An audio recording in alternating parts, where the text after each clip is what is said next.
കലാകുവൈറ്റ് സംഘടിപ്പിച്ച literature festival സമാപിച്ചു. പ്രശസ്ത എഴുത്തുകാരൻ അശോകൻ ചെരുവിൽ ഫെസ്റ്റിവൽ ഉദ്ഘാടനം ചെയ്തു. കുവൈറ്റിലെ പ്രവാസി മലയാളികൾക്ക് വ്യത്യസ്ത സാഹിത്യാനുഭവം നൽകി കലാകുവൈറ്റ് സംഘടിപ്പിച്ച ലിറ്ററേച്ചർ ഫെസ്റ്റിവൽ സമാപിച്ചു. 2 ദിവസങ്ങളിലായാണ് ഫെസ്റ്റിവൽ സംഘടിപ്പിച്ചത്. പ്രശസ്ത എഴുത്തുകാരൻ അശോകൻ ചെരുവിൽ ഉദ്ഘാടനം ചെയ്ത ഫെസ്റ്റിൽ വിശിഷ്ടാതിഥികളായെത്തിയ ബെന്യാമിൻ, ഹരിത സാവിത്രി, പ്രിയ വിജയൻ ശിവദാസ്, ശരത് ചന്ദ്രൻ എന്നിവർക്കൊപ്പം വിവിധ സാഹിത്യ പ്രതിഭകൾ പങ്കെടുത്തു. മരുഭൂമിയിൽ ഇനിയെത്ര കഥകൾ ബാക്കിയുണ്ട്, സ്ത്രീപക്ഷ രചനകൾ തുടങ്ങി 8 സെഷനുകളിലായി സാഹിത്യ ചർച്ചകൾ നടന്നു. കുവൈറ്റിലെ എഴുത്തുകാരുടെ പുസ്തക പ്രദർശനവും ചിത്രകാരന്മാരുടെ ലൈവ് പോർട്രേറ്റ് ഡ്രോയിങ്ങും ഫെസ്റ്റിന്റെ ഭാഗമായി നടന്നു.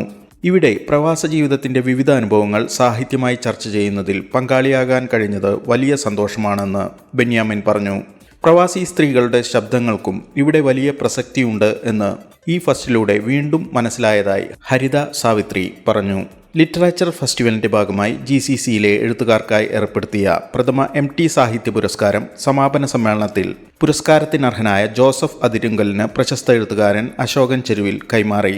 ഫെസ്റ്റിവലിന്റെ സമാപനത്തോടനുബന്ധിച്ച് മലയാളം കവിതകൾ നടന്ന വഴി ഓർമ്മിപ്പിച്ച് എഴുത്തച്ഛൻ മുതൽ മുരുകൻ കാട്ടാക്കട വരെയുള്ള കവികളുടെ 10 കവിതകൾ കോർത്തിണക്കിയ കാവ്യ വൈഖരി എന്ന നൃത്തസംഗീതാവിഷ്കാരം നടന്നു. കലാകുവൈറ്റ് പ്രസിഡന്റ് മാത്യു ജോസഫ് അധ്യക്ഷത വഹിച്ച ചടങ്ങിൽ ജനറൽ സെക്രട്ടറി TV ഹിക്മത്ത് സ്വാഗതം പറഞ്ഞു. ഫെസ്റ്റിവൽ ചെയർമാൻ പ്രേമൻ ഇല്ലത്ത് നന്ദി രേഖപ്പെടുത്തി. ജലിൻ തൃപ്രയാർ, 24 കുവൈറ്റ്.